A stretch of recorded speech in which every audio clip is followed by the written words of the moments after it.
Yes, people, never a foul time, obviously. Today, we are joined by every single host but one. Yet again, I wonder who doesn't want to join today. I wonder who. Anyways, long story short, R.I.P. the Queen. Obviously, today is her funeral. She's, I think she's on her way to Windsor Castle, or she is there. And obviously, 70 years of reign, whether you respect it or not, you have to respect somebody of that stature, regardless of your thoughts. Obviously, with the Premier League being cancelled, put that aside. That is somebody's mother, that's somebody's grandma, somebody's sister at the end of the day. So, RIP the Queen, man. Hopefully, she rests in peace. As you know, what else can I say? I'm not really an emotional person when it comes to this stuff. I don't know what to really say. I kind of suck. But you know what doesn't suck? Man United not being bottom of the table. No, I was gonna say Man United. To be fair, you know what sucks? Inter Milan getting slapped 3-1 by Udinese. Yeah, oi, I clocked that, boy. They're top. You know who else? You know what else sucks, though, Ty? You know what does suck? Liverpool not being around. Yeah, hence the title. I'm enjoying this, man. It's hence good. the title, man. The last time I was watching Liverpool was with Daps, and Napoli was smoking them, so I can take that one. Yeah, man. But obviously, there's obviously good news as well. So today, if you are joined by Never a Foul, or us and everything, you're gonna know that we're gonna be talking about Arsenal, obviously Spurs, and it's pretty much in a top three. It's a pretty much like Mo has explained to me on chat yesterday. It's Pep versus North London currently. That is just the way the wind is blowing. And obviously, surrounding sources, obviously Man United are circling. Liverpool are still there. To be fair, Chelsea, can they get back on top? Brendan Rodgers, who's going to take over when he eventually does get sacked? Because I think he will. Is 199% guarantee. But other than that, did you really just say that Man United is circling? No, because we're fifth in it. No, because we're fit. No, just because we're fifth in it. Sixth. Oh right, yeah, you're circling. Yeah. So we're just circling around in it above Liverpool. Just had to get on in there. But yeah, how's everyone doing? I'm all right. It's a morning here. Just woke up, getting ready for this day, preparing my day, and coming here with these beautiful people, talk about football. And it is just a beautiful day. I think this is going to be a good week for me. Got a lot of exciting things happening, and we'll see how it is. What about you, Ty? What I had to come forward a bit. I had to shuffle forward, get myself comfy, man. Now it's good to be on with the whole panel, man. I'm not gonna lie. After 2 defeats, now we're unbeaten and 4, and that Maguire's doing his great stuff on the bench. I'm happy, man. But you know what? I'm glad to see the Premier League back first and foremost. I think after last week, obviously respect to him, obviously cancelling it, but with rugby and cricket and all that going ahead, me and Castle's probably in alignment when we're chatting that, you know, we need Premier League back this weekend. And it is, man, and it's back with a bang. So, yeah, big up the panel. Make sure everyone's liking the video. Like I always say now, if you walk in your house, you take your shoes off. When you come into the stream, you like the button, man. So that's how it is. You know what? You heard it, man. Just to say that quickly, sorry, I'm just getting my background sorted really quickly. But what you were just saying there about the football being back, I think we touched on it the other day. Oh, me and you, Daps, yeah. Yeah, we touched on it the other day, that I think and I've noticed it personally, last weekend in particular. Last week wasn't a great week for me, and last weekend wasn't either. But I also think that I miss football a lot. And I think I can speak on behalf of Cass as well. And I think we probably can speak on reflection of a lot of football fans that it's not good. You know what? I'll be honest. Football, I've spoke on it at the end of last season when we won the league, how much football saved my life and mental health in that year. I feel the same. Like this last, that week without football, it hit a lot of it. Lifted like, over an empty stomach, innit? Yeah. Like, what do I do at the weekends? Like, I don't. Football is a big part of our lives, man. You watch other football, Daps. You watch other football. I hear that, bro. But listen, I always say it. I'm a Man City fan. I'm a Manchester City fan. Like, I'm not going to come on here and I do like football. Don't get me wrong. And if it's on, but I need Man City in my life. I don't need other football in my life. I need Manchester City in my life, bro. So, do you know what else we need in our life, Mo? Intro time, baby.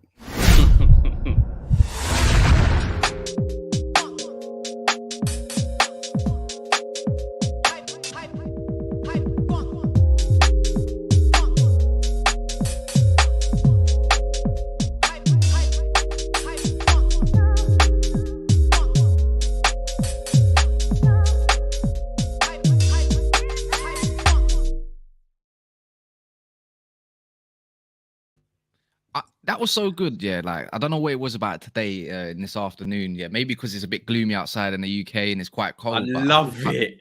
I just want to run it again slightly. Yeah, yeah. Oi, it's the vibes. The garage, Hey, but run it again. garage. No, I'm waffling anyways. I am saying. I was going to say, next time you do it, yeah, I bet you if you are one time, don't do it like next time, but one time when you're on a show with with Ty, yeah, play it. But you can leave the mics on. Oh yeah, you can do. Right. Watch him start spitting bars slyly. Be like, okay. Ty on the always, man. I can't even lie. Oi, Daps, yeah. Don't be sick. Huh? Is that your boy's beat? Yeah. Yeah, that's cold. But honestly, it's proper like uplifting, isn't it? Like everyone's smiling now. Yeah. Like, you know what I'm saying? And he made it fully. By the way, there's like 50 man in here already. Sick. He made it fully for us as well. Please smash the like button if you are here. 20. We need to get them up. It's nice to see people. If you are new, thank you very much for coming to Never a Foul. We are a football channel and a generic one. But so we're going to be talking about Arsenal today. The top three, obviously, with Pep, North London. Maybe a little bit on Manchester United, just on the outskirts of stuff, but more importantly, the other clubs, Newcastle, of course. I would like to talk about them a little bit, Leicester City and maybe even I was Brighton. thinking, when I woke up this morning and saw what the topic of this show was going to be, I was thinking, we did the prediction show yesterday where we kind of rated where we think the teams are going to finish. Yeah. It would be quite interesting to do a show rating the Premier League managers. Don't do that. Don't do that yet. We're keeping that secret for Ty. Oh, for real? Yeah, Ty's going to be doing stuff on managers. He called it yesterday with Brendan Rodgers and everything. So for once, I did a time. I'll let that off. You've been watching Harry Potter, man.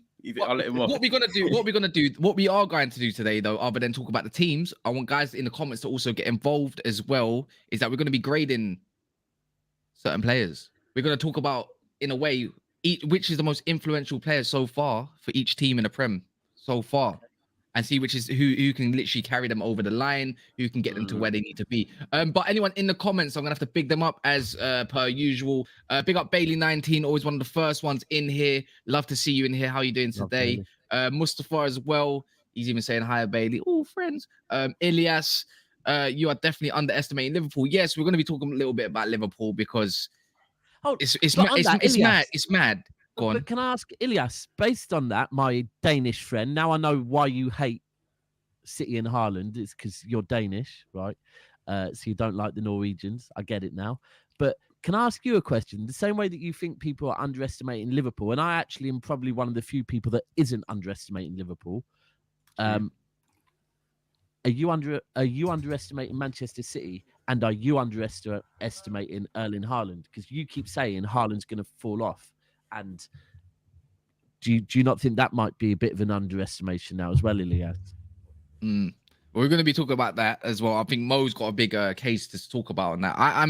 Maybe I'm not, because I just can't see how they pull themselves out of the water too much. And you know what it is? It's not about if they can get top four. They are getting top four. They got too much quality, but we'll dive into that a little bit later. It's just when we talk about Liverpool, we're talking about Liverpool's typical expectations, what they underestimate. They're typically second, fighting for first.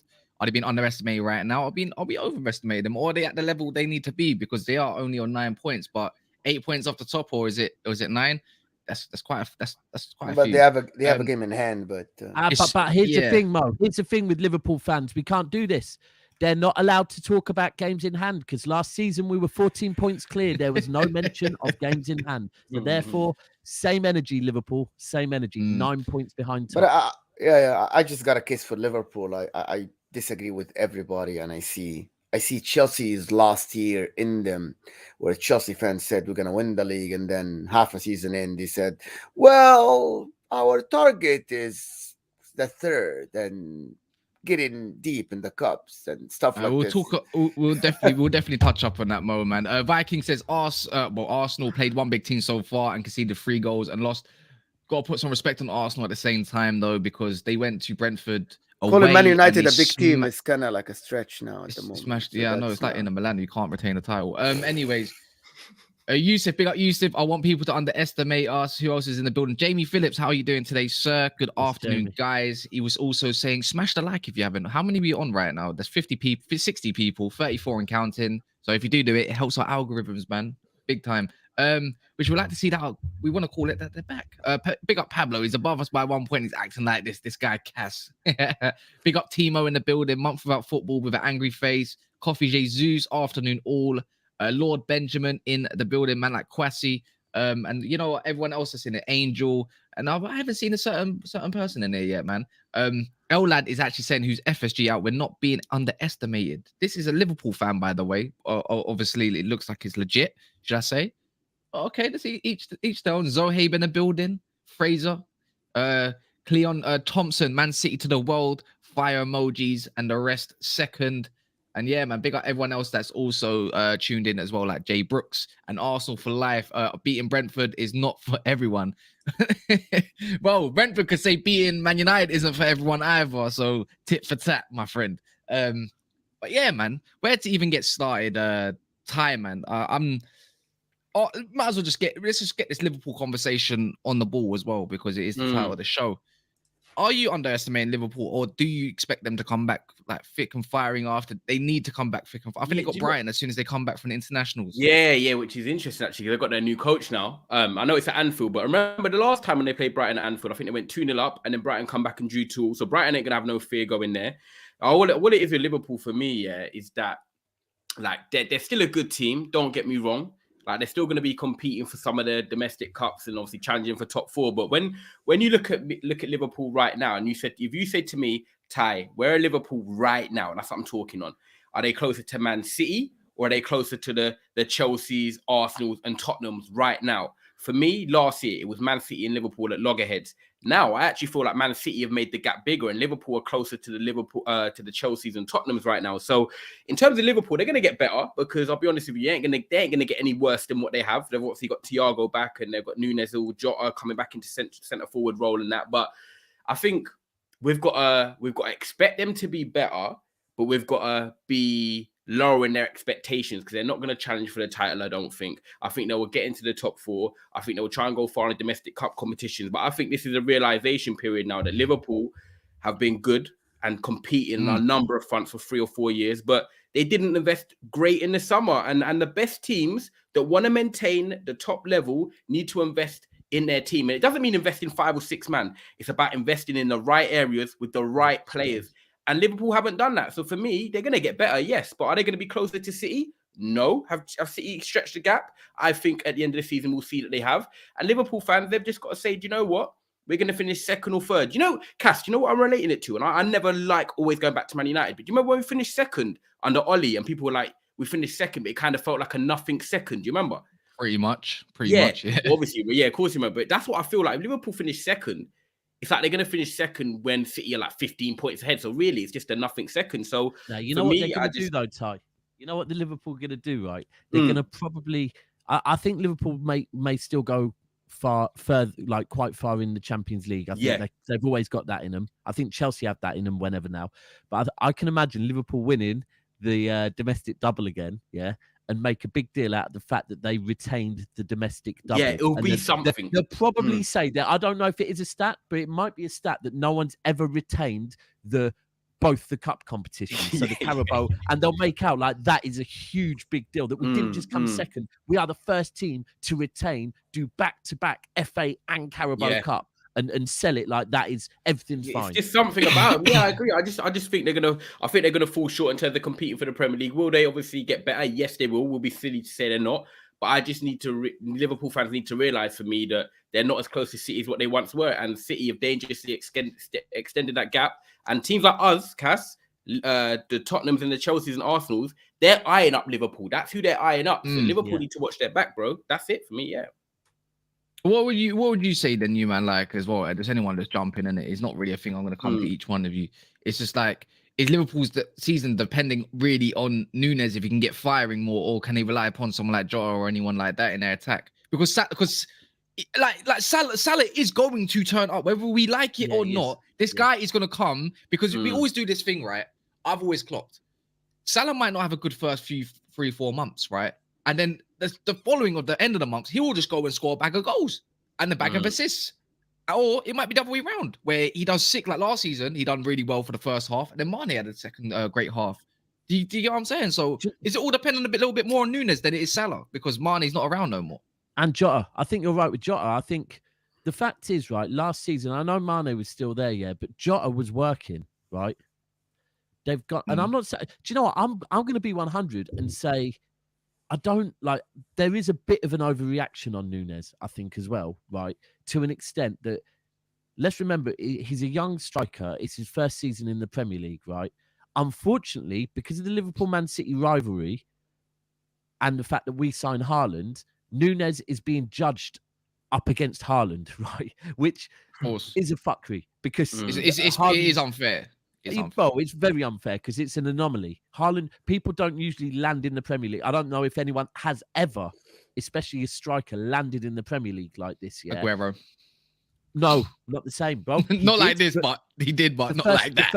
I think the first 2 or 3 games, yes. But then after that, Haaland's carried on. Like, whereas Aguero, similar, but not like this, right? And so Núñez is being judged to that level. But I think the awkward thing for Núñez as well is that he's come into a Liverpool team that has other things going on as well. So it's we always say it, people always in football try and focus on one thing, and it could be the manager, it could be Trent, it could be Salah, it could be Núñez, right? No one's going, do you know what? It's actually an anomaly of things altogether. People just want to target one person, so Núñez is getting it. But ultimately, you can look at what point do they say Mo's playing too far out wide, Mo playing closer to the striker worked better last year, and Jota through the middle worked better last year. Let's go with that for a bit, and that could happen. That really could happen. I actually agree with that. So I think if Liverpool are going to sort of restart their season, I think Jota's going to be well key in that, because when you look at Firmino, yes, he's had a good start to the season in terms of his link up and doing that sort of pretty stuff and getting a few goals. He's that sort of player. Then you got Darwin Núñez, is just basically a goal scorer and nothing else really comes with it. Jota is like the middleman of both. He can do a bit of Firmino and a bit of Darwin. So when you need results and you're in a bit of a hole, sometimes you just need to throw Jota in there because he's got that hunger and that determination to run the channels, to get in behind. And I think Jota's going to be the one that we see starting the next few games, you know. What about you? Yeah, I was going to say, Mo, can you start Jota over Núñez? For sure. I'll start Jota for one reason. He's a better footballer than Núñez. It's as simple as that. And the way he's just a better footballer. Maybe you can be, listen, some teams need the likes of what's his name, Chris Wood, and some teams need the like of Haaland. Some teams need the likes of Firmino. And the way Liverpool play, they need the likes of Jota. They don't need the likes of Núñez up top, the big striker. It is what it is. It's the way Jurgen Klopp wants. For me, it's not about Salah. It's not about Van Dijk. These are the same players that we're fighting. It's one thing. Jurgen Klopp needs to change the way they play to suit the age of the players, the absence of money, and the way that some players aged and the injuries. And he's not doing that. And also, it looks like the 2 fullbacks are being not found out. They're still brilliant fullbacks, but other teams are attacking Liverpool's and finding the weakness. I don't see the differences. I see Arsenal controlling games. You don't control games by ball position. You can have ball position 90%, but the other team is forcing you to play the areas they want you to be, even with 90% position. I feel that Man City are actually controlling. They play where they want to play. Maybe stats don't back this up. I don't see a Liverpool controlling the game, not position, controlling where they want the ball to go. This is why some players like Mo are struggling. Some players like Firmino came in and didn't know what to be. Even Luis Diaz is fighting some games, individual brilliance, but I feel like the other teams are forcing their will on Liverpool, and this is all on the manager, in my opinion. For me, I want Jurgen Klopp to change something, because I want Liverpool to come back, because I want Mo Salah firing. He's Egyptian. I love the guy. He's my countryman. But I don't see a Liverpool getting anywhere near the levels they were unless they change the way they play and they adapt to the new. Arsenal are not Arsenal. Tottenham are not Tottenham, right? So this is why they have to adapt. Do not expect to get the same output unless you actually change and adapt to the new systems. And that's when you say change though, Mo, do you mean change formation? Because if you're saying change the way they're going to play, the way they play, if I'm trying to, what's your specific? Is it formation? That for me, it's the way that like for me, like now, Man City adapt to Haaland. That means Haaland touched the ball not so many times, right? He touched the ball 20 times. They need to forget that they had Firmino there. They need to change who's controlling the game. Is the game playing from the wingers or the game playing from the fullback?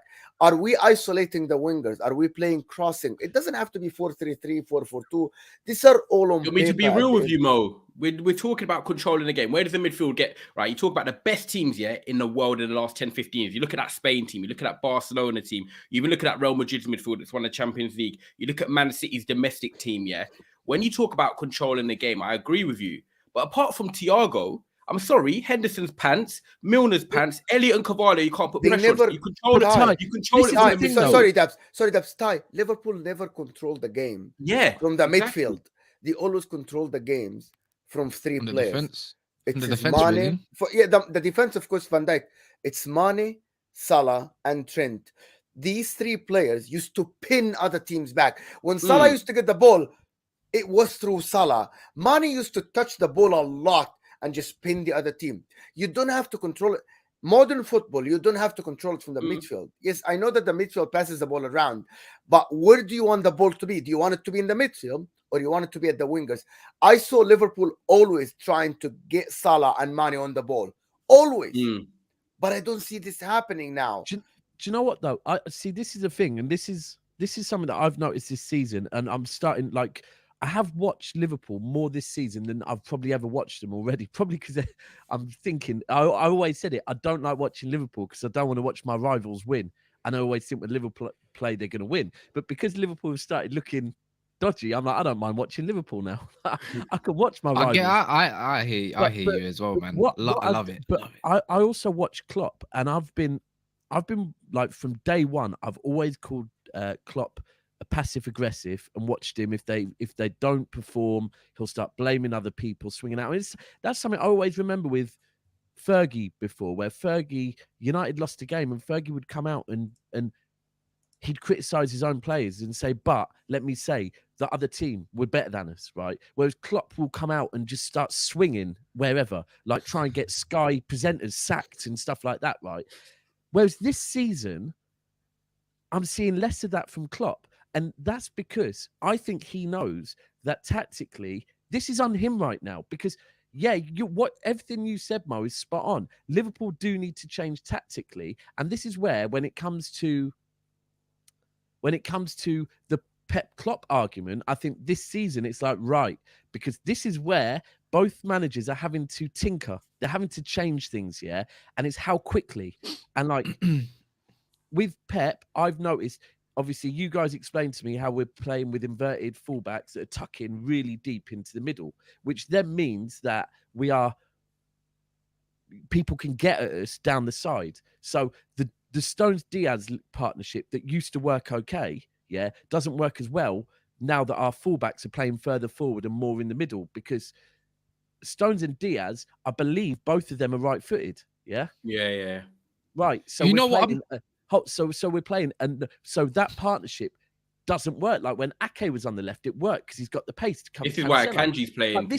This is why Pep went out and got Akanji, and it's like, do you know what? I rate that so much because he decided one of the simple things could have been Cancelo. Now you know what? You're not inverting as much. You're going to stay back.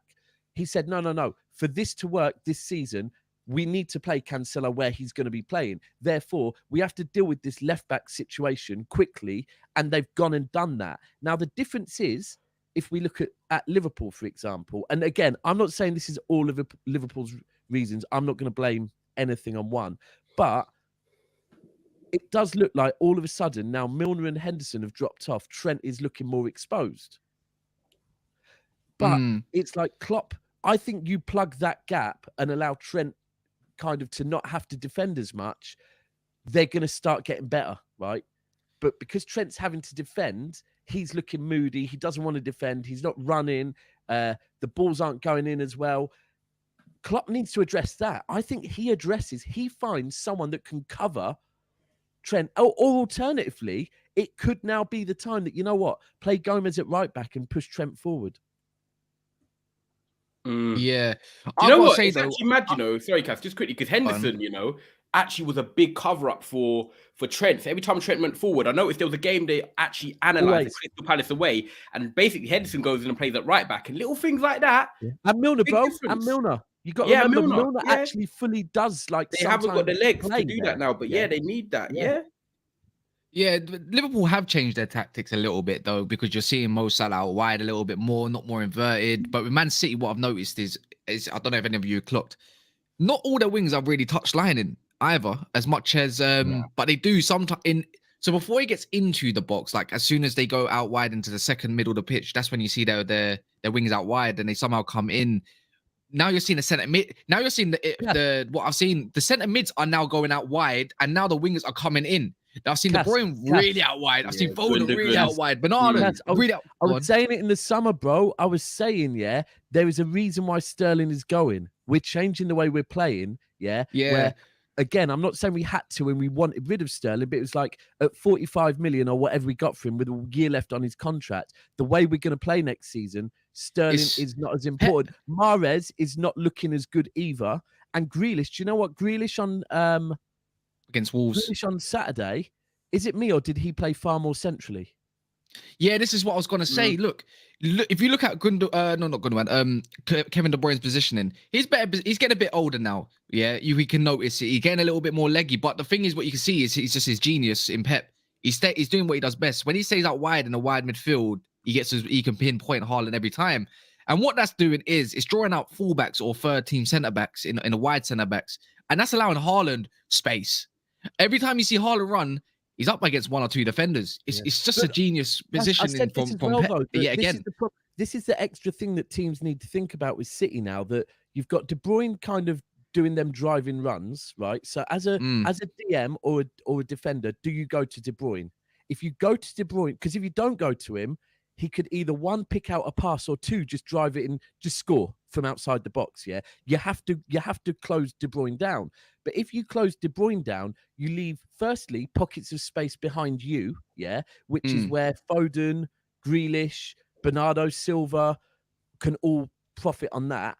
Alternatively, behind that, the defenders, the final line of defense, have got Haaland making runs off of them. But I think this is where Klopp needs to now step up and show that tactically, because I think we all agree every manager has different qualities. Klopp is a world-class manager. Yeah, he's proven it, right? But tactically right now, because he's having to change, and that's what everyone says is one of his issues. This one quote I like to bring up from Eric Ten Hag in it as well. Like, every era comes to an end. Like, all eras come to an end eventually, right? And I'm not saying Pep's era is going to come to an end. The thing what Pep and the Fergie have in common, they're good at changing up what they need to change up. Good at rebuilding a squad. Good at tactically tweaking what they need to tweak. Mo as well. And on top of that, are we seeing, obviously, the last 10 years, you could say since about 2013, 14, we've seen pressing coming. Before, when Klopp was even at Dortmund, Leipzig, the rise of Leipzig, is the pressing system potentially coming to an end of, because you need to be able to press, but again, now you're seeing football evolving. Do you need a little bit more quality on top of pressing as well, like on the ball, not just a pressing merchant? Or am I wrong?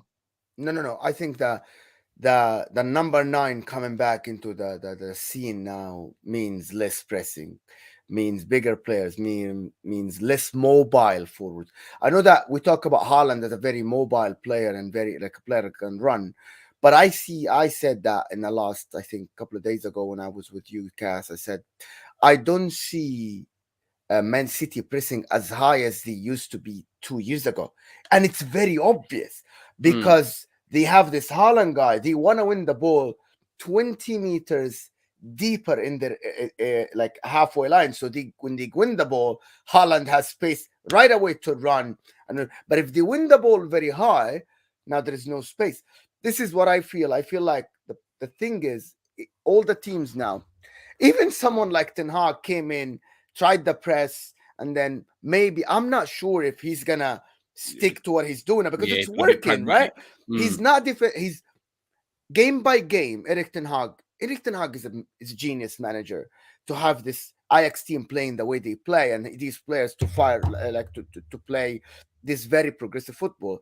I feel like he's moving his back line game by game a little bit 5 yards higher. I see that in Man United. Every game there's a 5 yards higher. But I don't think it's gonna go back to like, let's press to the goalkeeper. I don't think this is gonna happen. Well, you're seeing the hair come off his line a little bit as well. You're seeing so many different little things. I get that it's a little slowly but surely. But it's not gonna be like 100%. Nah, you know what, Mo? Mo, you're spot on as well. You know, because if we were to press high like we were last season, then and we win the ball high, like you said, there's no space. Where's the space for Haaland to run into? We've got to almost. I mean, we can. The beauty is that we can play football like that still, but we need to invite teams a bit more onto us now. We need to invite teams a bit closer to us to then give Haaland that space. The beauty is that the one thing I did say last season is he is good enough that if a team doesn't want to do that, like for the Forest game, to be fair, is a good example. The Forest team didn't really want to do that. They were happy to sit back.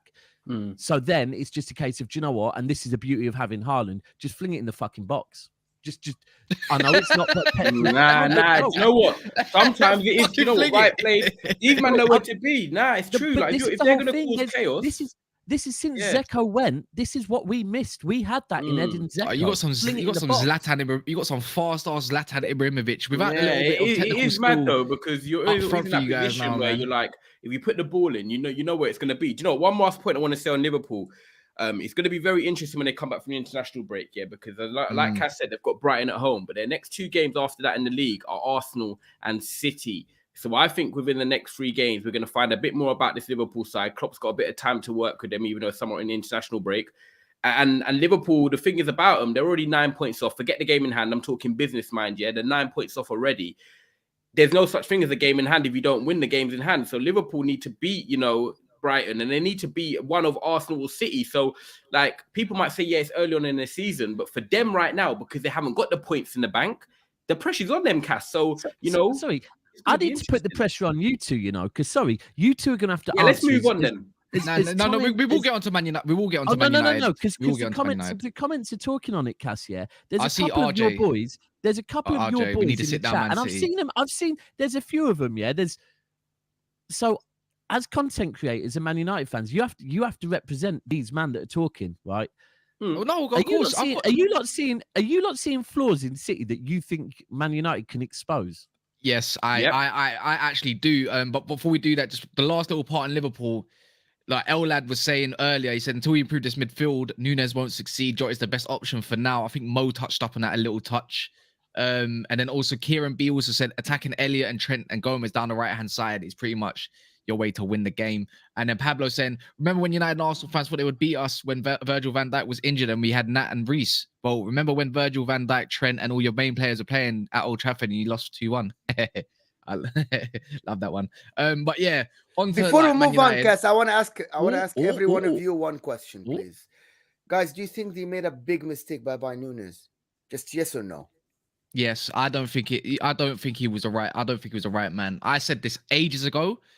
I actually said this a few days ago as well, Mo. Yeah, they shouldn't have got. I get they're trying to move on to the number 9 situation and everything, but I feel like their recruitment might have got this one a little bit wrong. I thought if they needed to replace anything, they should have looked in the world of football for a false 9 to help that midfield out a little bit more. You ain't got creative midfielders except for Thiago and whatnot. Again, you got Carvalho, but he's a young boy. Elliott's a young boy as well, or young man, but They needed someone like Firmino. I feel like the biggest replacement was not always Mane and Salah. The reason why they got up to field so much was because of Firmino in his day. They just never replaced him. You know what? A good one would have been if a certain player didn't play for Manchester City. Jesus. In fact, a certain 2 players, and one of them also previously played for Liverpool. I actually think Jesus and Sterling both would have done better at Liverpool than Núñez. Both of them. I thought someone like Lautaro Martinez. Let's be real. We wouldn't have sold to them, but I think both of them would have gone in and done a very good job at Liverpool. They would have 90 million. They spend 90 million on Jesus and Sterling. They will be exactly the same team. They were never sold. They were never sold them though. Man City would never sold them to them. That's the only issue. I'm just looking at who would fit in. Like, 'cause you got to remember, Felix? Mane came Felix from is the a Premier great League. shout. Mane came from the Premier League to the Premier League, yeah. So there's that as well, that he hit the ground running. So I'm thinking, what two players? And they're two instantly. Now there will be other ones. Like, don't get me wrong, I saw Kane being linked with Liverpool. Tottenham were never going to sell him, but again, Kane, Liverpool, that makes sense as well. That would make sense as well. They could have, but he signed a new deal. They're not going to spend 100 But I million. get that the profile that Daps is talking about is the right one. That's the profile. Yeah. This is what I we said need. I said two names for me. Felix is one of them, but I think they might be priced out. But I think he would have been tempted by the. I think he would have been tempted by the Liverpool move. Too expensive. One more name, someone that Lautaro needed to sell. Martinez would have been a good Lautaro one, man. Martinez would have been a great shout for them. And if anything, or even I get it in Nkunku as well with his release clause. That's someone else that they could have definitely got up there. Someone that has a bit of creativity that can do And that role. Release clause really isn't that high neither. Nah, 60 million next summer. Do you get what I mean? But by the way, sorry, Cass, just a quick one. There's 155 of you watching right now, so please get these likes to over 100 because that is a lot of man. Obviously, big up everyone that's locked in on a Monday. I know a lot of people are off working now, but honestly, big up you guys supporting the channel. If you're here right now, like I always say, when you walk in your house, you take your shoes off. When you come into the stream, hit the like button. I'm taking mine off right now, man. There you go, man. So yeah, big up, Cass. I'd quickly just shout that. No, that's calm, man. Because you know what I like to say as well, innit? If you don't like the video, you don't want to support. If you do have an account and you haven't liked it, just get out the stream and go to another one. That I'm just being like, no, don't say that. No, but I'm just being real. Like, I love the people that you know what? Well? Everyone in the comments that are in here, that are supporting, that are subscribing, that are talking and interacting with us, and we can bring up and have a chat and whatnot. They're the guys I love a lot. Like them, the guys that actually want to get involved with Never a Foul. They are never a foul. Like at the end of the day, apart like, more than us. Do you get what I mean? So it's just it is what it is. So I appreciate anyone that is in here and anyone that has liked it and anybody that is been supporting Never a Foul and new ones as well. Again, I would like to mention as well, man. Rest in peace, the Queen. 70 years of reign. You have to respect it, whether you like it or not, agree with it or not, man. Because she's a big part of England and Britain. If you don't agree with the monarchy, it's up to you, man. This ain't a political channel. If you want to go watch along for the Queen, go on Sky. They're doing it right now for the whole day. So, anyways, just for a comment a little bit earlier to Ant Project Ant. But anyways, moving on a little bit, was touching up on the Man United situation as well, Ty. That's asked that relevant question. Is there any part of City that you feel that we could actually go to the Etihad and win? 100%. I do. I'm not saying that we're going to go there and win, but I go to Man City every time thinking like styles make fights. And I get it. They've got Erling Haaland and he can score goals out of any moment. But I'm going there thinking, do you know what? If we get it right in the moments, because you always get opportunities against City. I watched the Dortmund game with them. Dortmund have opportunities, whether they get to put the ball in the back of the net. I think we can, man. I think the one bit I'm interested to see is in that Rodri pocket.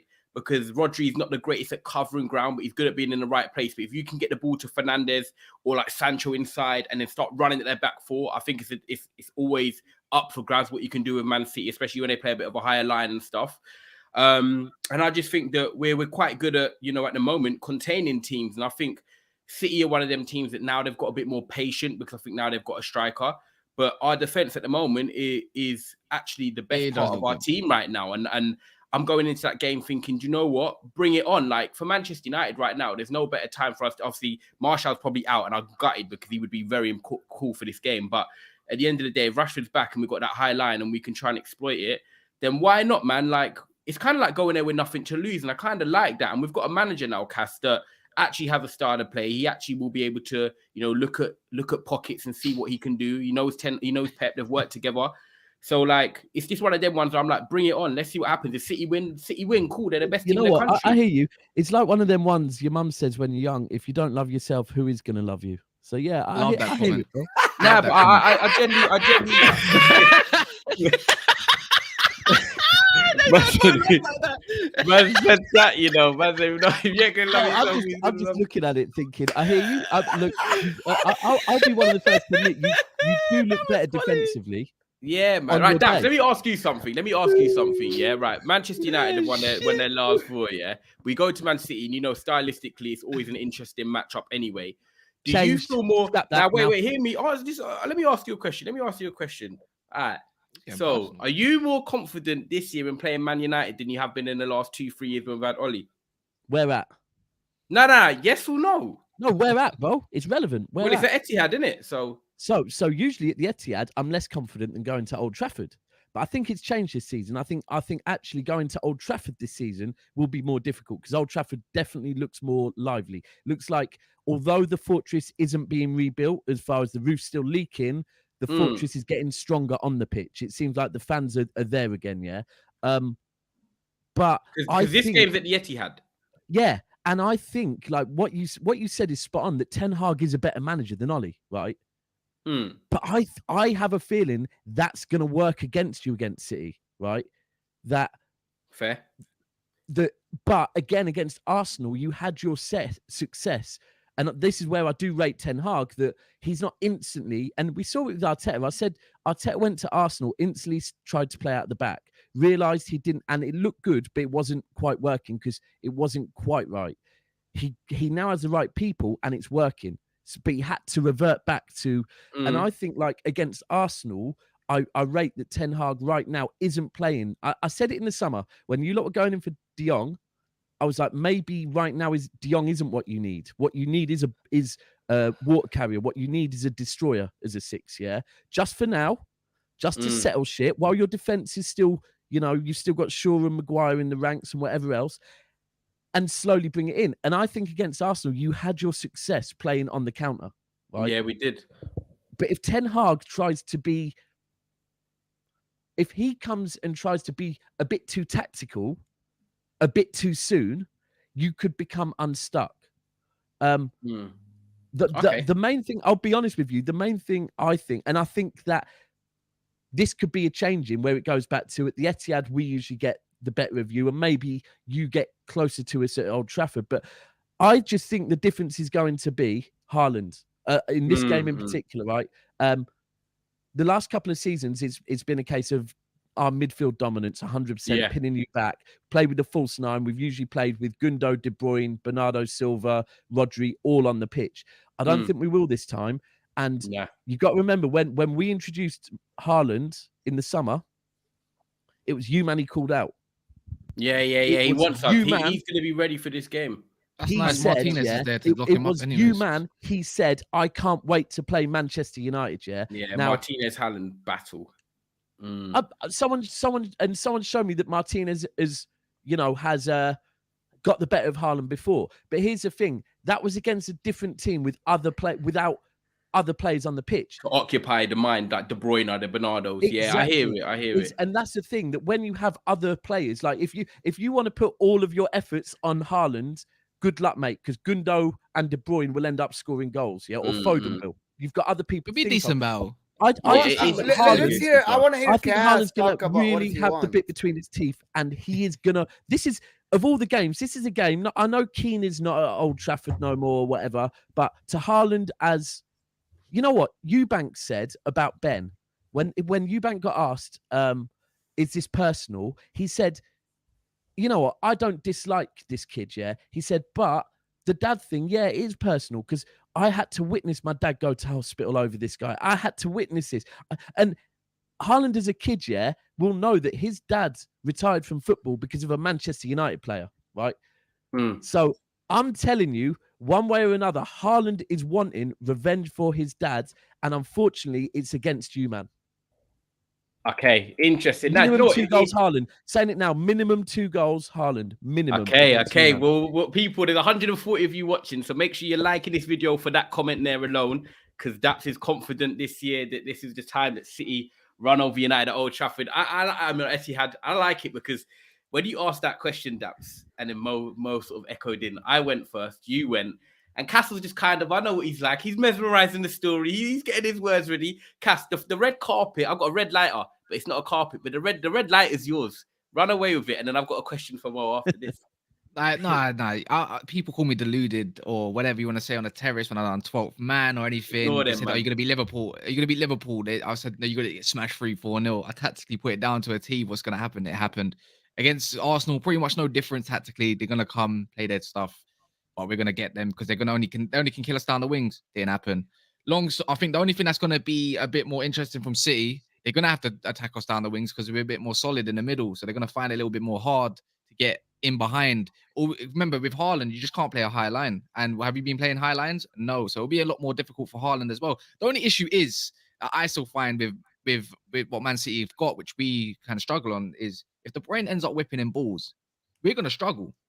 We can't let them cross the ball from deep because that's where we will concede. I reckon that is how we do concede. And if anything, if there is a knock or a rebound or anything like that, you're going to see Gundogan score a goal. But at the same time, which people are going to say, again, I think we can win this game. But do I think we are going to? No, I think it's going to be a draw. Actually, I think it's going to be a lot more boring than people where think. do we get a City then? Like, if you had to pinpoint and say, right, Easy. go in that dressing room, you were easy. saying, right, get a City this way. Where are you saying, Cass? Well, it's easy. It's down their flanks. It's easy to see when they got the ball. We've seen it against team after team again and again. Remember, Akanji ain't the best player in the world, bro. He might be having good games now, but everyone knows one thing about Akanji. He's got a mistake in him, and he does have mistakes in him. And I'm telling you now, by the way, against Man United, if we catch you on a break, Marcus Rashford is going to rip up Akanji just from a break off the left, and he will do it. But it might not be Akanji playing, bro. Laporte's back in training and Aki's fit. Yeah, but I think if you're playing someone like Akanji right now and the way he is playing, do you drop him? Yeah, I don't think you drop him. Do you drop him? I feel like on the break when Man United's going to be obviously Sancho, Anthony, and Rashford, which looks like it's going to be the three. Then the one person that you do want to play is Akanji for the breaks because the pace. That's literally it. Ake's got pace, bro. Ake's got Walker, pace. Be interesting. I think Kyle Walker might be back. I think Kyle Walker's back for that game. Are you putting all your faith in Rashford already? I hate to say it, in a system where I feel like we have to play a bit more counter. A high line thing all day. On a high line, the way he's finishing, the way he finished against Arsenal, the way he finished against Liverpool, all the same.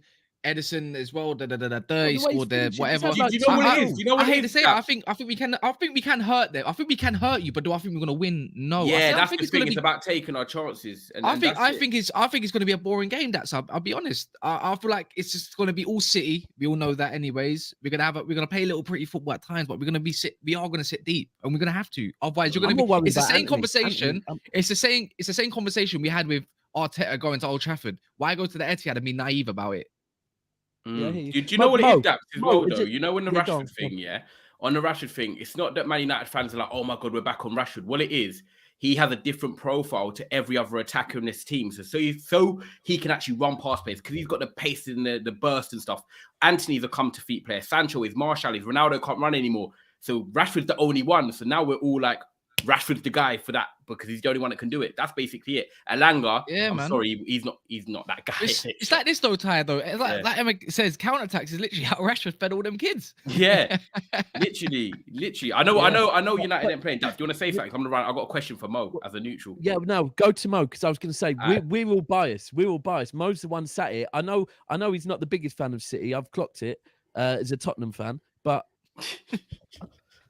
It's like your top 10 support. I know. Hey, Mo, do you know what my question for you is? And it's intriguing to see what you're going to say back to me and Cass. Man United started their first 2 games and lost. We've started with McTominay and Eriksen, in these other games and won, including Liverpool, including Arsenal. Now, going to the Etihad away, do you think Ten Hag starts McTominay and Eriksen, or do you think Casemiro comes in? If not, basically, which midfield pair are you going for? Because this is very interesting to see what Ten Hag does against City, Casemiro and Eriksen for one reason. So for me, okay. Yes. So the reason why McTominay play, and I said that, I think, I don't know with you, Ty. Yeah. I said that McTominay, the way you want to play, the way Ten Hag wants to play, he wants to play a little bit higher. So McTominay has more athleticism about him that he can recover, speed, tackle here and there when you are on the when the other team's on the counter. But with City, they were never going to be on the counter because you're going to be deeper. You're playing at the Etihad. So Casemiro is good. We saw Casemiro play against Manchester City, against PSG. He's very good in closing spaces in tight areas because he knows where to be. He is not the fastest guy. And of course, for Eriksen is the key for you winning the game. When City When City press a little bit, and Mourinho said this in 2009, he said, when you play against Pep Guardiola, not every team have the quality to string 3 passes together after Man City lose the ball. And Eriksen is the key to get out of that first wave that City will come at you in the first 5 seconds. if they lose the ball. And if you can put these two passes together between Eriksen and You're running Fernandes at them. and get Yeah. it to one of the wingers, now you're going Good point. 2-on-2, 3-on-3, and that's when you create a chance. For me, this game is gonna be, okay, this is gonna sound strange. 50% is gonna be on the luck of the first 20 minutes. Who's more lucky? Who's the luck is gonna be in the side for them? For me, in my opinion, this game, We don't Man deal with United, luck. no. If Man That's United them, man. if if Man United can escape the cage that's going to be happening in the first 20 minutes, 15, 20 minutes, they can get something out of the game. When I mean something, I mean they can be competitive. But if you get scored on in the first minute, the first 2-3 minutes or something like this, it's going to be a long day for you because you're going to be chasing the game. But Yeah, I don't. I believe in Man Well, United as a unit now. For me, as a unit, what I saw against Arsenal, what I saw against Liverpool, I believe that this Man United now, they are a unit. They are well drilled defensively, at least. Maybe offensively, they rely on individual abilities, like someone playing a very good pass, someone dribbling. And for me, this is the key. But I don't see Man United winning this game. I still see a 3-1 or a 2-1 with Haaland popping in the 18 or Grealish stepping in or something. The thing is, even if we did lose, if I just saw some progression football and something that's good and we lost, I will still respect. I don't mind it because you can't banter Man United if you lost against somebody like Man City at the end of the day. Yeah, of course not. Of course not. I mean, it's relevant. I think that's how Arsenal fans should have seen the game against you, man, as well. That I saw a lot of quality from Arsenal against you. I actually just think, again, naivety from the manager potentially lost them points, because I honestly believe if they carried on playing how they were playing, didn't go and make 3 changes instantly, they easily could have got at very least a point. Yeah. Right. Do you know what? Go on, Karen. Go on. No, that's it. Do you know what I was gonna say? We're gonna let this simmer now, like pasta in a boiler, because obviously the game's not this Sunday; it's next Sunday. Me, Daps, and Cass, and probably Mo as the host, we will get another City fan on, and we would next Sunday. Next Sunday. Yeah, not this Sunday, one after. Yeah, we will preview this game properly and full on, never a foul. So we'll save the rest of the talking for that. That's a little, face-off thing. Like before you move on, Ty. Yeah, that in BBC, Pep said something very important. He said, I have about 16 players going in international duties, and me bringing these players back to play the Man United game, it's going to depend on the injuries, because some of these players very true. He said he's so worried about this particular international break because the last month and a half was so pressed with games, and he said, but I know that the international managers will play my players every minute they can. No, it makes sense now. It makes sense. That's why I believe Shaw and Maguire went, right? Yeah. Ten Hag sent them. Ten Hag sent Luke them. Shaw got picked. Ten Hag sent them. He sent them. He said, get injured. He said, go and get. No, he wants them injured, bro. He wants Shaw and Maguire unavailable for the derby. It wouldn't matter if they are, anyways. They won't get and he said, Sancho, you're not having him. I want him available. So he's staying. Yeah, we're gonna have to do a preview next Friday. A big preview, man. But We're gonna move on a little bit, anyways. We're gonna be talking about a little bit of the North London teams, but we need to talk about the top of the league, people, the people that are gonna win the league. We will. I'm just reading this quickly. Question for Cass. Honestly, I'm a Man City fan, but question about Man United. What's your opinion of Fernandes? Because I hear a lot of people saying he ain't good enough. Look, Fernandes ain't my cup of tea on a quick one. I don't really like him, but on a break against a team like City, I want him. I want him to play because I just know this season. This is where he comes alive.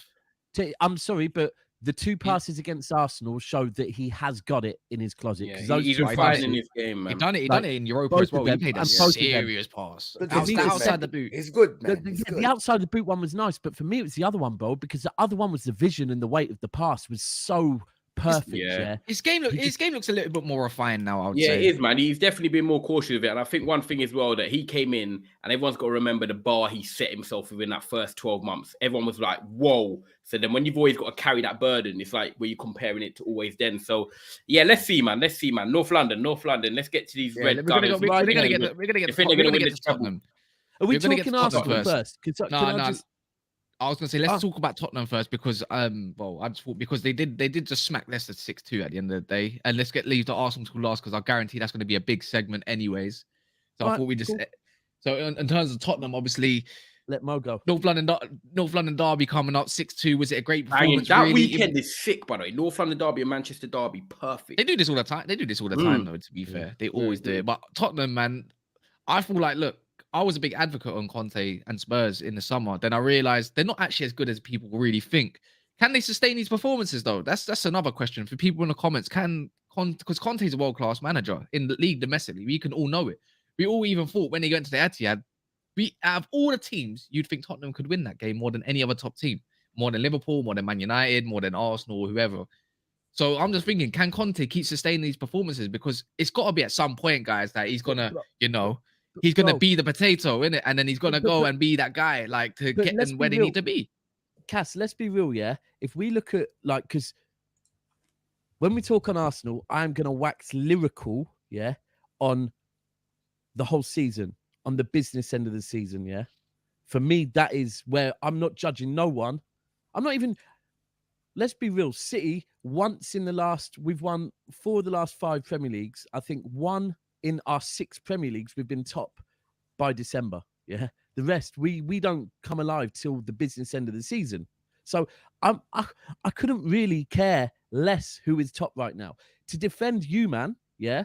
When Man United were top for a week or two in January, every other fan base was laughing at them, saying, why are you making a big deal about being top in January? Every fan base, yeah, was saying it. Me, one of them, right? But now, Arsenal fans who would have been on that bandwagon slandering United for making a big deal of being top in January are now top in September, right? And are talking about teams need to respect them, put respect on the name. Partey is now top 3 DMs in the Premier League. They'll all of a sudden, all of these things will be coming out.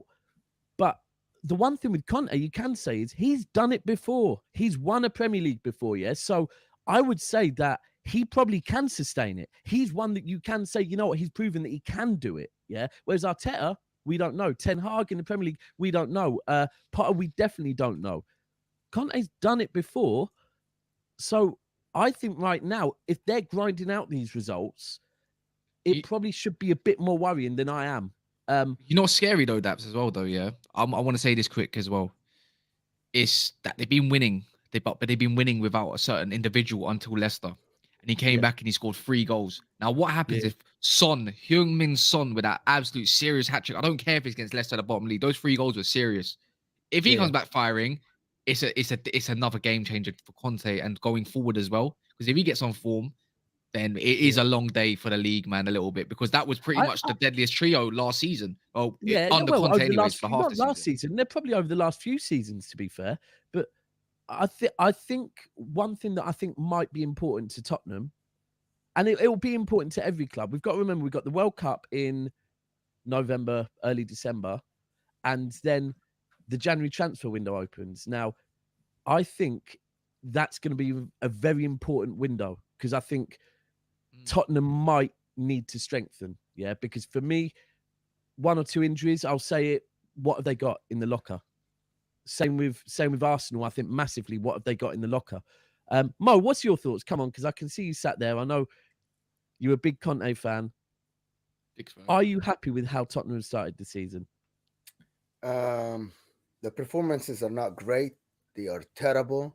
I see them winning 6-2, but the other team were closer to winning than them until the minute 60, which is everybody saw that, right?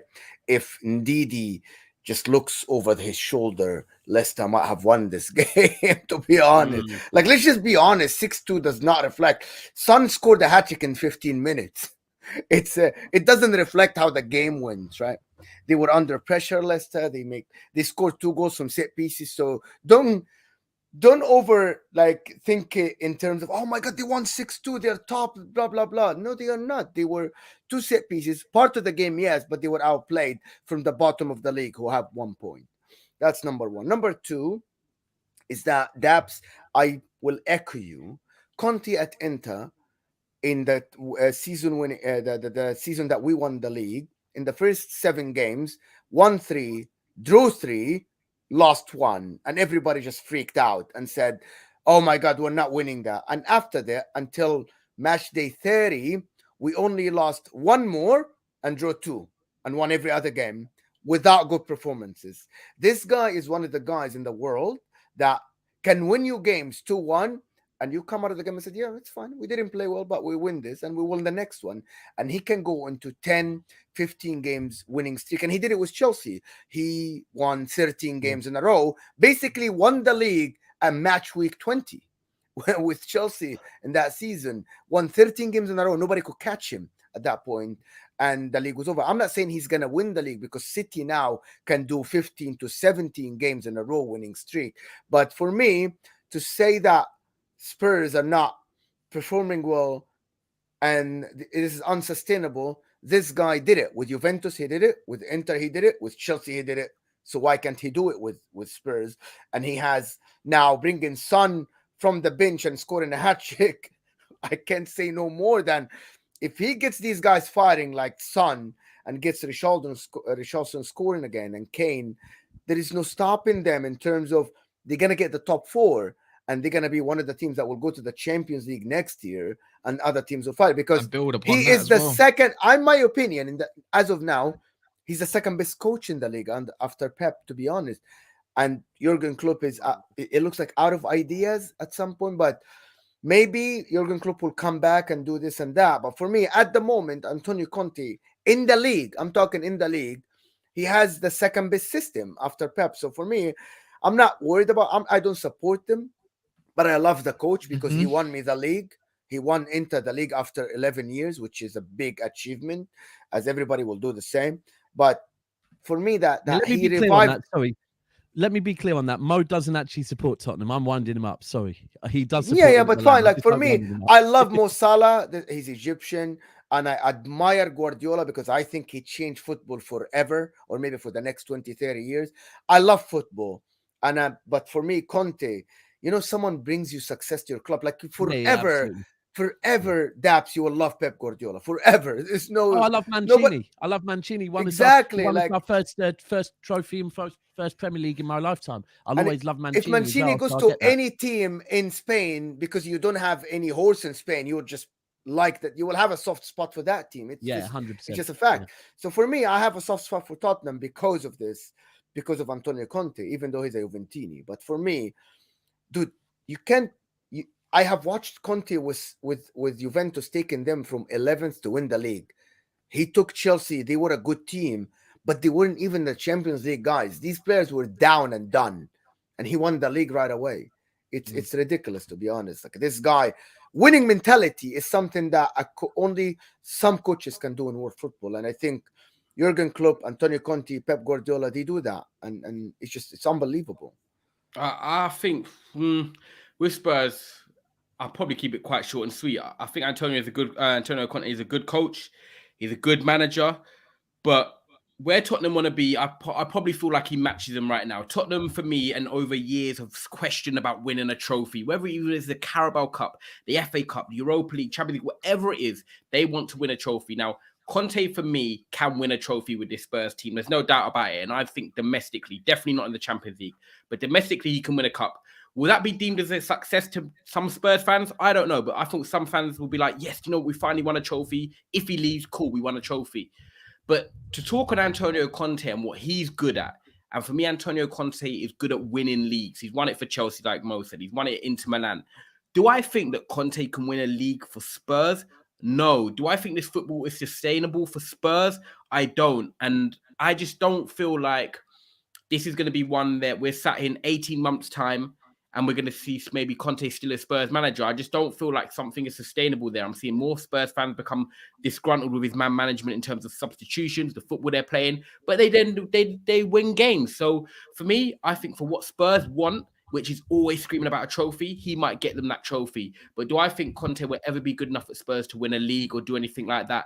I don't, because I also look at other managers in the league now and I feel like the teams around us, even away from the big four, big five, their football's improvement. They're getting better. Teams are starting to invest more now. So once you start playing better football and stuff, then better players are going to want to go there as well. And they're also going to be catching up. So Yeah, Ty, why it's unsustainable if he did it before? I just think there's. I watch Conte. Is it the Spursy thing that runs in the UK? Like, oh, no, I just think like Conte. I get it. It's a bit like Mourinho, where it is pragmatic and it wins. Tuchel, a bit like pragmatic. It wins tournaments. It wins trophies. I get it and I understand it, but I just feel like Spurs have unfortunately suffered with Nuno Espirito, where it come from Wolves. They then had Mourinho, and then they've had Conte now. If we were talking about Harry Redknapp to then Antonio Conte, they'd probably have a bit more patience because they're saying, do you know what? F it, we'll probably win a couple trophies and we'll take it. But when you've had back-to-back managers of pragmatic and poor football, Mo, something has to give. And you're already seeing Spurs fans becoming unrestless, even if they're winning against Leicester 6-2. You know what? And this is the thing I will say, last thing I'll say on this, but we have to remember, and someone did point out yesterday that the football is different to Marie. I think it was Alan on the Gals channel was pointing out how it's different to Jose football. But Tottenham were in a Carabao Cup final and Jose got sacked, and the Spurs fans were pushing for him to be sacked. Yeah. So, and the one thing that I will always admire about Spurs fans is, however much, yes, they do want a trophy very badly, they do seem like a fan base, unlike the Chelsea fan base, that are not willing to sell their soul to win a trophy. They do want to play good football. Now, they do seem to already be taking to Conte a lot more than they ever took to Jose for whatever reason. Maybe it's because of Jose's. No, it can't be because of Chelsea, because Conte. I don't know what it is, but it is relevant that the transfer window, Daps. Maybe. Yeah, Basuma and Richarlison. Yeah, they had a taste of Mourinho's football. It is more dire. It is more dire. Really, was it? Maybe it was. I don't know, but I don't know. I just think if they drop off in the league and are in a Carabao Cup final, is that enough for them to want to keep Conte another season? No, I don't think so. I don't think the cup is, for me, the list. I think the reason you bring Antonio Conte, and I'm talking about the management, I'm not talking about the fan base, right? Is to put the winning mentality in the club. And for me, the start is to comfortably make top 4, comfortably, not fight for it. Just come second or third with like 10, 15 points between you and the 5th. For me, the cup is the cup. I know that you guys put a lot of value for the cups, but for me, I don't. For your club to be big is what you said, Daps, before about Man City. It's for people to fear playing you. It's for everybody to think you're a big team. And that only happens when you... Exactly. And for me, Antonio Conte did this. He did. Juventus came from the 2nd division, guys. You remember? Came to the 1st division again. They got promoted. They didn't make the Champions League. He came in, won the league. Came to Inter. We barely scraped top 4. He came 2nd, then won the league right away. Chelsea were 9th. He won the league. And then the club from that point on, it's onward. It's an upward trajectory, especially with a club like Tottenham, who they spend money, right? They spend money. They have assets. Yeah. So I feel like this is his target this year. And he said it, make top 4 comfortably this year, establish a system, and we'll go again next year. I think this. He said that in the beginning of the season, in the first interview of the season. Oh, moving on from Spurs, isn't it? Fuck Spurs, they're boring anyways. Ripper K says, worry about Liverpool, bro. You ain't winning the league anytime soon. I think he's talking to someone in the chat potentially. Sean is saying, I want Arsenal to go in the Champions League. Who else is saying? He says City fan talking about Sol. Go look up at your owners. Oh damn. Daniel was saying Pep had way more influence. Sorry. Go back to that last one. Who does he support? I don't know. Hey, who do you support? Because you better pray to God that it's not an American-owned club. Carry on. RJ say we lose versus Man City is expected their champions. We win, it would be a great win, but we move on. Man United till I die. Big up RJ in the building. Fraser saying Conte will walk in 2 years' time when Levy becomes stubborn with the transfers. That could be said. Fraser's also saying as well, will Harry Kane sign a new deal or will he move to Man United? Cass. Actually, how long has he got left? Bro, we just signed a new deal last year. He ain't coming to us. Wait, why would we want a 30-year-old? Like, I say that, then we look at 35-year-old. I'm saying, why would we? I don't think it's the right move for Man United. No, it's not. It's not. I don't think Ten Hag would want him either. It's gonna cost a bomb, innit? Too young for you, isn't he? 30. Yeah, man. Anyone that's in here, D Millie, big up him, man. He's been doing it all show as well. He's saying, a reminder, everyone smash the like button and get behind this channel. Every little bit of support helps. Love that. Absolutely. Mickey Cartel, big up you. I see you in the building now. Says that Wallad Man United fan delusional about Arsenal. How do you like us now? Bias rat. Which one? There's a couple Man United fans, so I'm sure he's talking about me. Moji saying I can't today, by the way. Can't with these childish comments. And last one from the Bang Morata. He will be left with a year by the next summer. Wait, what? Let me check this then. Yeah. He might, you know, he might. Wait, when he signed a contract ended? the season before City were in for him, so he might. Yeah, but he's gonna be 32, right guys. Huh? He's gonna be 32 at that point. He's born. So his contract runs out in 2024. He is now 29 years old. So hold on. If his contract runs next out summer, he's attainable. Next summer is the summer they need to sell him. Would you go in for Harry Kane next summer at 29 years old, going into 30, with a year left in his contract? That's attainable. Wow. I'm taking him. I don't care. I think 3 years. I think Harry Kane would be perfect at Bayern Munich. Next year. I think he'd be sick at Bayern Munich, man. You know what? I have a theory about this. I think Harry Kane might go. You remember Real Madrid chased Kane and Dele Alli years ago, but then years ago when they sold Cristiano Ronaldo to Juventus, they chased Dele Alli and Harry Kane together.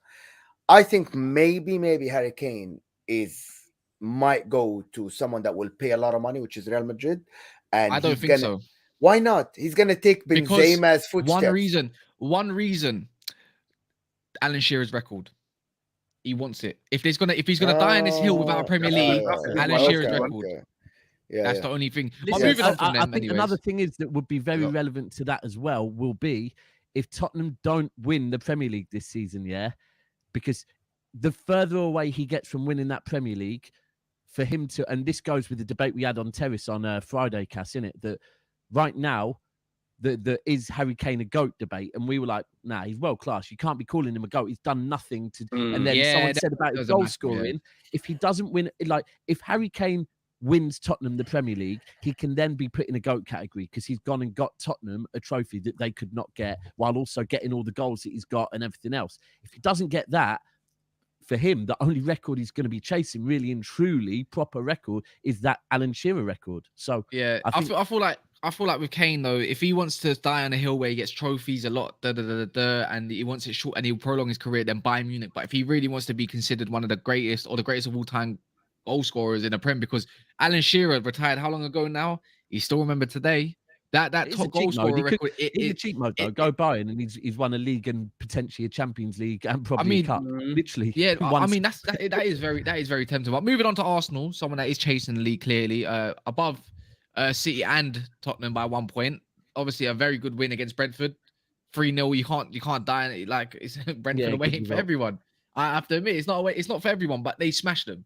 Saliba, great header. So Arsenal are seriously sick at set pieces. Honestly, their set piece coach is something else. I'll be real. Also, like who else? Fabio Vieira's first Premier League start, got a goal as well. Very good goal at that. And Jesus came out. Don't get me wrong. I think their set piece coach might be the City one. You know, the ex-City guy. Yeah, it could be Jesus as well. He heard that thing about Sonny said, like hold my beer kind of thing. You know what I'm saying? So he went and gone and scored. Hold my beer, Yeah, like literally, he went there and he done this and he danced, rightfully so, right in your racist face. All them races over in Spain. I love it. So happy. Love it. Yeah, man. More of that, man. More culture around. Obviously, he's very mixed in the Premier League, but Arsenal look extremely good, strength to strength for a time, man. What we saying on Arsenal, bro? Do you know what? Like, boy, you remember when people were screaming Arteta out literally 12 months ago? It's the thing of, sticking by a manager, backing him in the transfer window and saying, right, we're going to leave you with no excuses. If you don't succeed here, no one can say we didn't back you. There's always been this thing with Arsenal managers and Arsenal fans, like, do you know what? Like, is the manager good enough, or are the board not backing him and stuff like that? For once, Arsenal fans can't complain. Arsenal manager can't complain, and the Arsenal board can't complain. I feel like after all these years, they're all aligned. Like everything is working. They've got big egos, you know, doing their thing, and then they've left the club as well. Arteta's coming in and saying, you know what, I hold the pedestal here. If you're not fucking with me, you're basically not playing. He's got the man management spot on in terms of he's using his players correctly. If you're earning your place, you're going to start. So at the moment, for me and Arsenal, I'm not saying it's time to be worried, but if I was an Arsenal fan, I can see why they're happy. I'm going to be real with it. As much as I don't like Arsenal, I can see why they're happy, because you put it into perspective. Everyone thought, and even me, you and Daps have said the night before, like, we'd love a Brentford win, 12 o'clock, it could be tricky. Let's be honest, they went there and they took the piss. They won so professionally. Light work. And like an Arsenal team for me in the years that gone back, I'm talking in the last 6-7 years, they go to these type of grounds like Brentford and they get bullied. They get ran over because they haven't got that sort of cojones about them. But now, Saliba, Gabriel at the back, you've got Xhaka and Partey in there. You've got Jesus, who is a shithouse little rat who will run and run and run. Like, you've got different... Nah, but real talk, like, they've got different personalities. Shithouse little rat. I agree. Nah, but you know what I'm saying? You hear me? But like, they've got different personalities now that when you put them together, you've got a good plate of food. And I'm talking about food we eat. But you know what I'm saying? So when you actually put it together, like Arsenal at the moment are heading in the right direction. But, and this is where I'm a bit like Daps and I play devil's advocate. They are beating teams that they'd say they'd be beaten at the start of the season. They've not played none of the biggest teams yet and won. They've played us and they haven't won. They've got Liverpool coming up. I think they'll have Chelsea or City, or they've got the North London Derby next. Tottenham next. So like, yes, it's good beating the teams that you need to beat. And, you know, going Brentford and doing all that. It's nice. It's pretty. It's October nearly. But now let's see what you can do against the big teams, because this is why you sign the players, to get you over the line, to show that you can step up to the next level. So right now, yeah, I get it. It's pretty. It's good. They're doing their job. And Arteta is doing his thing right now. But, you know, a car does have 5 gears. Let's see if they can get all them gears going, man. So I'm going to leave the floor open now. I've planted my little seed. Let's see what happens in the next few big games. Daps is holding the mic, waiting to. Yeah, I know. Daps is waiting. You know, Daps, you know when you do like a music track, he's thinking, "Ty, keep freestyling." And I'm just going to come in and body the beat. Soups is here, so I thought I was going to have to get the door, but he's letting himself in. So Daps, I've rolled it out for you. There you go. So my view on Arsenal is So I'm gonna wax lyrical about him first, because, and I'm going to go back further. Trust the process, and Arsenal's fans have.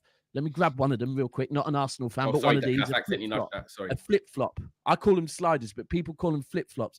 This has been Arsenal fans on trusting the process, yeah? 1 minute they do, 1 minute they don't, 1 minute they do, 1 minute they don't. From the first... and when he first took the job, I was like too early, way too early. I still think it probably might have been. However, his philosophy, like he got the philosophy from the first interview, I thought, yeah.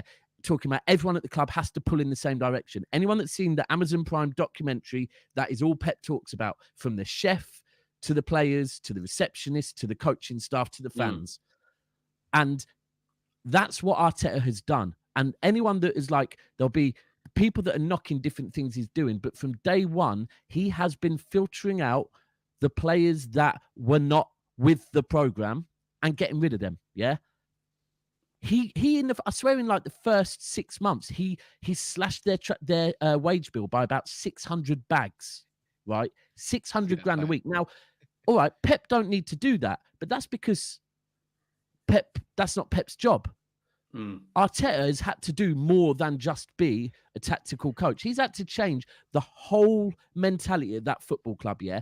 And you've watched little signs come, they're looking good, but then no, it's pulled back because they're not quite there. But you know what? As an outsider looking in, it's easier for me to say, no, I get the process and you should trust the process. But I've always thought, trust the process. And I'll say right now, still trust the process. However, if you think the process, Arsenal fans, means you win the league this season, you don't understand the process. You are not... Bro, look, and is there an echo? I mean, Soups hates Arsenal, so I knew he was going to get involved in this. But cool. No, he's here. He's right here. Oh no, I thought I could hear an echo. Oh, got you. Sorry, cool. But like, that's the thing. There's still immaturities there. Like with the manager, the mistake against you lot, the 3 subs, they were playing beautiful football. I think he learns from that, though. I think he learns from it. Yeah, no, he does 1,000,000%. He will never make 3 substitutions at the same time again, because it's not only that happened, that was against Manchester United in the first, like, that's a big game for him, yeah, and he's gonna make that mistake. He'll never make that mistake again.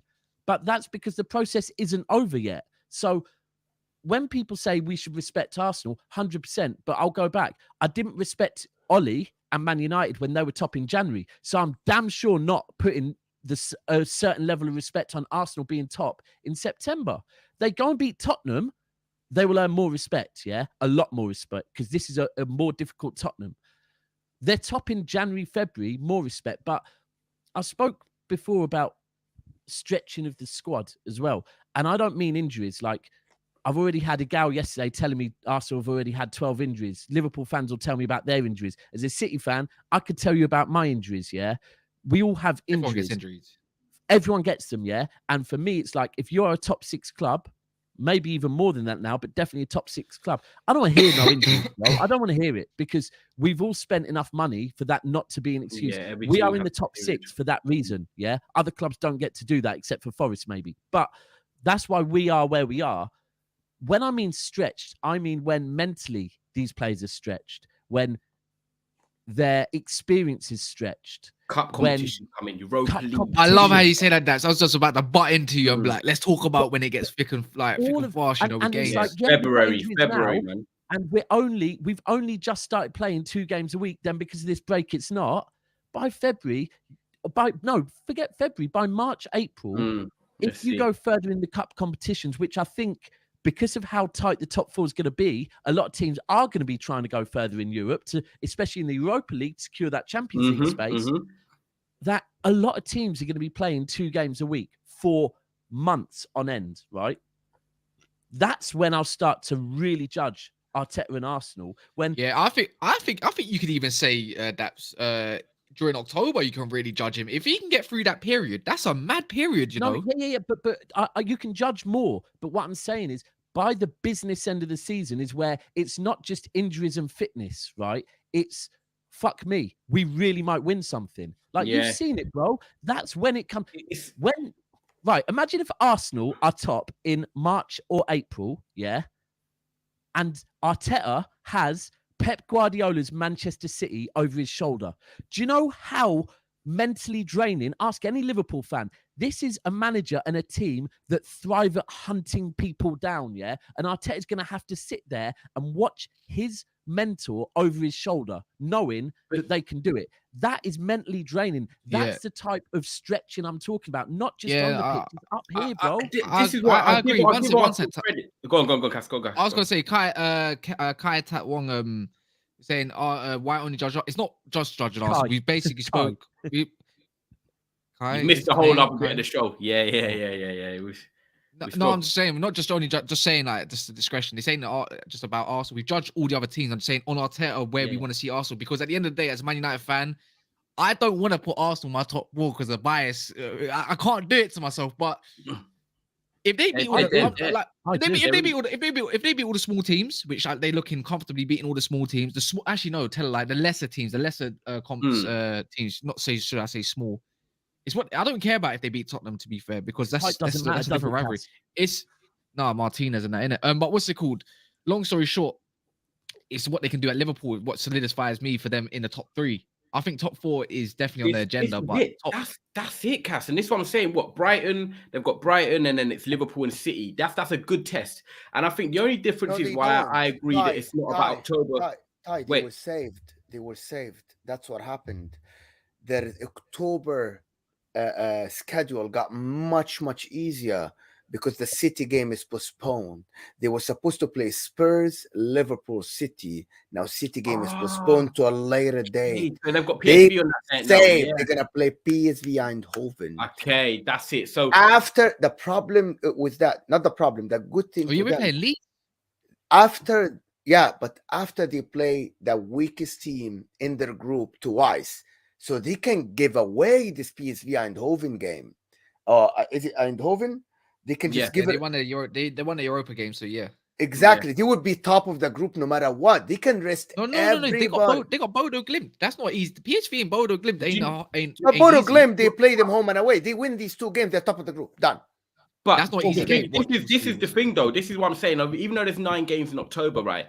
Like going back to what Daps said, where I think there's a difference between October and February, March, because when you're playing these games in October and you've got Bodo Glimt, you've got Eindhoven, Arsenal are probably going to win them games. So right now, their target is just like qualify through the group. We'll do that anyway, playing our B team players.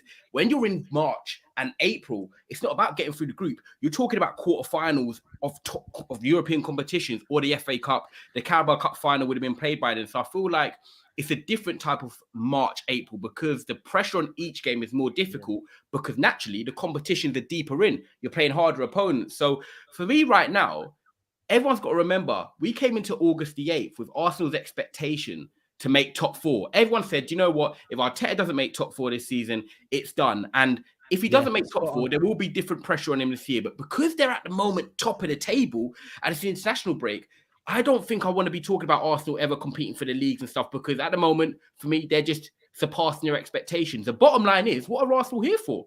They want to be getting top 4. So they're on track to do what they're aiming. What if they win? What if they win their next 2 games? Spurs and Liverpool. Are we taking them into contention? No, Mo, I'm not putting Arsenal in this title race. No. Do you know what though? And this is the thing though. What do they have to do, guys? No, but bro, here's the thing.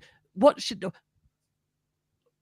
right? It pisses me off when people say City have already won the league. Yeah, we're not top at the moment, right? People talking about anything, and even the league does not. Let me be clear. Yeah, the league does not start. The league title race, does not really start until February. Yes, man. Right. You know, in like 1,500 meters or marathons, and they have the pace setters that are just out running, but they're not even in the race. They just set the pace, to get everyone there. When they leave, that's when the race starts. So right now, title race, I do think like this is, and Ty's spot on. I said, myself said, I think Arsenal not getting top 4 last season was a big fuck up for them, because it allowed teams like Tottenham, teams like United, teams like Chelsea, the better players. Basuma would have went to the top. Basuma would have went to Arsenal if they went Champions League. Fact. Yeah, right. Arsenal and Arteta, salute to them. They have made it that now for me, I'm sat here going, yeah, I think Arsenal will get top 4 comfortably. I do. The thing is, it is relevant. They're 9 points ahead of Liverpool already. 9 points. Now, if they win their next 2 games, if they win their next 3 games, and that's another 9 points, and Liverpool, Chelsea, Tottenham, City, all the other top 5 teams drop points, then Arsenal move more points ahead, which even if they drop points at the end of the season, the business end, what they're doing right now is making their goal of top 4 football far more likely. So people have to be. And I was going to say, I was bang on. That's it. It's making. I was going to say, about how good you're doing. It's just and I like went on a stream last night on Big Six Bands defending Arsenal initially, but then 1 or 2 statements get made, and it's like, now I've got to fucking retract it because they can't understand that. It's like, just tone it down. But you're right, that this channel has an agenda against Arsenal. Well, top 4 their aim, and well done. Listen, I'll be real. If you would have met me probably 5 years ago, 4 years ago, I did. Most of my friends are Arsenal fans, so for that reason, I did. However, because of the Jesus Arteta Zinchenko thing, honestly, I want Arsenal to come second. I do, I can't lie. I think Arsenal beat Liverpool at the Emirates, you know. No, come on. I believe so. I believe it. Party now, people are saying Party is top 3 DMs, right? And I'm like, come on. And again, I'll say when he's fit, I think Party is a game changer for Arsenal. But I think Bailly and I think Stones, I think them 2 players I think Stones last season when he played might have been our best centre back, but he didn't play enough. So I'm not going to say he's our best centre back last season, right? Now, Partey's availability is also an issue to Arsenal because Arsenal can't get that fluidity that maybe they would want if they had the same, like Rodri plays almost every game for us, so it's very fluid. If you're having to keep changing players, that's something to say. And furthermore, if we're going by this seven good games, so we say he's in the top 3, does that make Mo Salah dog shit now? No, obviously not. But you got to consider as well. It's been 7. Is it 7 games in for Arsenal now? Another 3 puts them. If they do get 3 wins out of those actual fixtures, Spurs, which could get called off by the way, and against Liverpool and so forth, that would put them on. That's another 9 points. That's just below 30 points. You could say top 4. You need about minimum 65 to 70 points. I I'll wouldn't say these even know, times. bro. Like then we halfway there in 10 games from 38 games already. That's way less than they need. But Cass, what are you about worried? before we? About what? Arsenal Why would I be worried about Arsenal? pushing you out of top 4. I don't expect to get to top 4, so I don't give a fuck. Okay, cool. Fair enough. What about you, Mo? Before we wrap up the show, have you got any thoughts on Arsenal? Yeah, just one thing. I see the footprint. Their target should be top 4, and their fans are gassed now. They think they're going to win the league. I agree, but they see the signs and they see that, oh my God, we're winning games. And one thing that we didn't notice before, and I just noticed it now, they are not top in any stats in the league other than being top of the table. You know, that's a stat of someone who knows what they're The doing. most important stat to be, though. Exactly, Daps. Exactly. They are not top in position, chances created, chance of goal, anything, but they're top of the league. They are winning and they are beating what's in front of them. Let's wait and see. Comes December after the World Cup, 15 games in or something, and they still have the same form. Now we'll talk about them maybe pushing to 80, 85 points. That's maybe that's one that we're going to be discussing at probably another point, pretty much after the game in Tottenham. Is anything else anybody wants to add? Yeah, I'll just quickly say, big up everyone that's watched the stream, man. Over 150 without you. Like without you guys, it doesn't help. It doesn't help the show. So you guys are massively important, man. So keep liking the video, supporting us 4 here. It's good to have all the whole NAF panel together. And then obviously, yeah, we're doing Trafford Tunnel. We're back as well from today. So that's at 5 o'clock. Redirected. 20 minutes. Yeah, so just from this stream, go over to Trafford Tunnel, and then me and Cass will be on there with Faz, just talking about the Man United season so far. Oh, Faz, yeah? And jumping on, man. Yeah, man. So, yeah, guys, man. I've realised it's the partnership now. It's the Cass and Ty partnership. I'm now referring to as Cobra Kai. Cobra Kai. I damn right. Damn Love right. that. Yeah, like this video, man. Like the video if you're on your way out. If you do want to come see me, Ty and Faz at 5 o'clock, then please do jump in, talking absolute masterclass on Manchester United or absolute disaster class, according to some. And also, as you can see it up there, kick racing out full stop. That's sick. Never Big a up foul. Vinicius Jr. Love that, man. Keep dancing away, my boy. And then obviously big up as well. One last thing, 15-year-old. What's his name? Ethan Nwaneri. Yeah, man. Ethan Nwaneri. Him. Big up that, man. If you're good, and it don't matter how old you are, if you're good enough, you play. That's simple as that. So big up that one as well. Other than that, it's been never a foul. We'll be back tomorrow afternoon times. What time, Daps? Probably 1 p.m. 1 p.m. We're going to be doing something new called Trending Tuesdays, where we're going to be talking about anything that's trending towards football. So, like, you could say Arsenal right now is trending. You could say Brendan Rodgers getting sacked right now is trending. Vinicius is trending right now. Racism is trending like right now. It's as bad as it sounds and stuff like that. Even the what's it called, the Madrid derby, etc., etc. Anyways, long story short, tomorrow at 1 p.m. Do bell that if you are. If not, do come and watch it back if you are there. Other than that, rest in peace, the Queen. Rest in peace, my soul. Because and if you haven't seen this outro yet, made by Soups, then enjoy it. 'Cause it's a banger. It's a banger.